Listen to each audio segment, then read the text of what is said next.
Hello guys, അപ്പൊ ഇന്നത്തെ പത്രം എല്ലാവരും വായിച്ചെന്ന് ഞാൻ വിചാരിക്കുന്നു. അപ്പം ഇന്നത്തെ പത്രത്തിന്റെ, അതായത് മനോരമ പത്രത്തിന്റെ, മാതൃഭൂമി പത്രത്തിന്റെ ഫ്രണ്ട് പേജിൽ തന്നെ ഒരു വാർത്ത ഉണ്ടായിരുന്നു.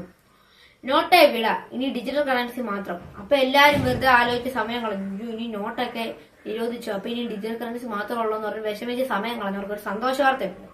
അപ്പൊ ഇതെന്ന് പറയുന്നത് വെറും ഒരു ഫേക്ക് ന്യൂസ് ആണ്. കാരണം അങ്ങനെ പറയാൻ കാരണം, താഴെ തന്നെ ഒരു അഡ്വർടൈസ്മെന്റ് ഉണ്ട് ജെയിൻ എന്ന് പറയുന്ന ഒരു ഇൻസ്റ്റിറ്റ്യൂട്ടിന്റെ. അതായത് ജെയിൻ എന്ന് പറയുന്ന ഇൻസ്റ്റിറ്റ്യൂട്ട് 2050 ഫ്യൂച്ചറിനെ കുറിച്ച് നമ്മളെ കാണിച്ചു തന്നാണ്. അതായത് 2050 പത്രത്തിന്റെ മുൻപേജ് ഇങ്ങനെ ആയിരിക്കും. ഈ AI ഒക്കെ കാലം വരുമ്പോഴത്തേനും ഇങ്ങനെ കാണിക്കും. അതിനെക്കുറിച്ച് നമുക്ക് പറഞ്ഞു തന്നു. അതായത് 2050 ഞാൻ എടുത്തു പറയാൻ കാരണം, ഇതിന്റെ ഡേറ്റ് സെക്ഷനില് ശരിക്കും ഇന്ന് വരേണ്ടത് 24 ജനുവരി 2025 വെള്ളി എന്നാണ് വരേണ്ടത്. പക്ഷെ ഇതിലിപ്പോ വന്നിരിക്കുന്നത് 24 ജനുവരി 2050 തിങ്കൾ എന്നാണ്. ഇത് വ്യത്യാസം എന്ന് പറയുന്നത് 2025 2050 നോക്കി, വെള്ളിയാഴ്ച തിങ്കളാഴ്ച നോക്കി. അപ്പൊ അവിടെ തന്നെ മനസ്സിലാക്കി ഇതൊരു ഫേക്ക് ന്യൂസ് ആണ്. അതുകൂടാതെ തന്നെ റോബോ മന്ത്രി അറ്റ് 1 എന്ന് പറഞ്ഞൊരു ചെറിയൊരു ഹെഡിങ് കൊടുത്തിട്ടുണ്ട്. അതിന്റെ താഴെ വരുന്നത് മുഖ്യമന്ത്രി അനീന ഷാജി എന്നാണ്. പക്ഷെ ഇപ്പോഴത്തെ നമ്മുടെ മുഖ്യമന്ത്രി എന്ന് പറയുന്നത് മുഖ്യമന്ത്രി പിണറായി വിജയൻ സാറാണ്. അപ്പം അവിടെയും മനസ്സിലാക്കാം ഇതൊരു ഫേക്ക് ന്യൂസ് ആണ്.